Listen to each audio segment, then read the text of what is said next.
It's Karen here, and thank you for joining me on my Pilates with Karen channel. Today, I'm going to show you how to do the Pilates single or one leg stretch. We are continuing with my big Pilates encyclopedia, where I am going to be demonstrating all of the Pilates moves, showing you things that commonly go wrong and how to fix them, and also ways that you might be able to adapt a move or build towards a move that's a little bit more challenging. So let's take it down onto the mat. I'm going to show you the original move, how it commonly looks, and then we're going to break it down. So we are on the mat, we are here. We've got our neutral spine position, that kind of S-bend through the spine. So I'm feeling my pelvis is on the mat, I'm feeling my ribs are on the mat, but I'm lifting from my bottom rib. And then as one leg comes in, I'm going to pull this leg in towards me, the other leg comes out and away, and I change. So it's an in-breath and an out breath. We pull in and out, and then let's come down to the floor. So this movement's got a couple of purposes. One is to work on that core strength, great for coordination, great for our hip strength as well, that stability through the hip. So this is why it's an exercise that's commonly recommended for runners. However, there are a few things that can go wrong. One is this, and if you are not feeling this exercise, there's a really good chance, look at what's happening through my pelvis here, through my back, that the leg comes out, and I'm exaggerating, but I've not really got control through my core. Perhaps I'm trying to send the leg too far away. So let's bring this back into what we want to feel. What we want to feel is like you've got a connection between your hips and your ribs. So if you let your knees lift up and start with your head and shoulders down, feel the pelvis is on the floor, but also the ribs are down. And as one leg comes away, have you still got that control? Have you still got this shape here? So you don't want to extend through the front, you want to be there, and then change. So when you start off, less is very much more in this exercise. If you can feel it in your lower back and not in your tummy, you've not quite got it right. The other thing that really commonly happens in this exercise is people just feel it through the neck and shoulders.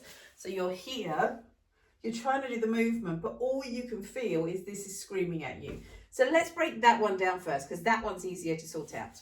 So my hands are down on the floor. I'm going to bring my knees up over my hips. And if I was teaching someone this for the very first time, I wouldn't even bother with the head and shoulder lift. So there's too much to think about. So we get the ribs down, we get the pelvis down, hands down by your sides, and just start feeling that you've got the control through this part of the movement. So we breathe in and out. And as you're doing it, bring your hand to your tummy. Feel that you can draw your tummy away from your hand. And almost feel that you can pull your hips up to your ribs so you get that connection through your trunk and feet down to the floor. Now, there are no Pilates police. So if you wanted to break that down even more, you can have your knees here, breathe in, exhale, let one leg come out. Breathe in, exhale, one leg comes out, because it's easier to engage through the tummy on your out breath. So it's a really nice place to start.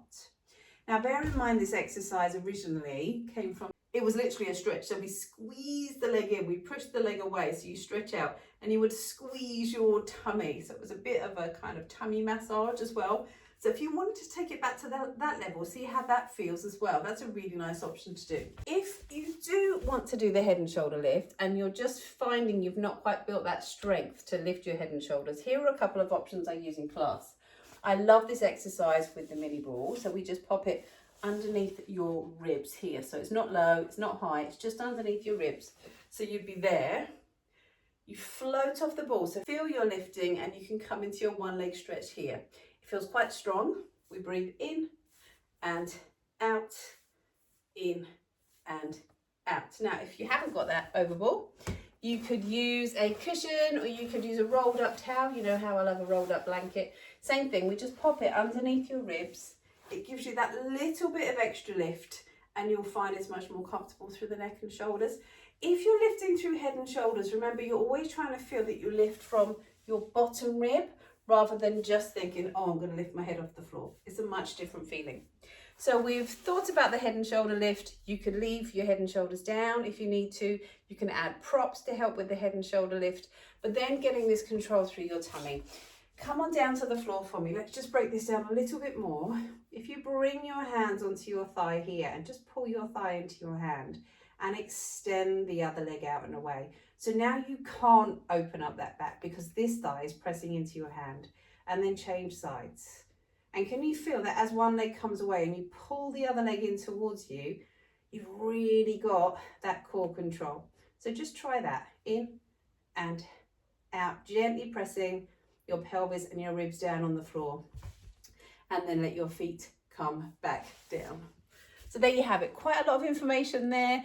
It's an exercise that can be taught in so many different ways and so many variations. So don't feel hung up on feeling like you have to do that original version. Break it down a little bit, make it work for you, and you will eventually be able to build up to the original version of the movement. As ever, if you've got any questions, give me a shout, drop me a message, and I will do my best to help you out.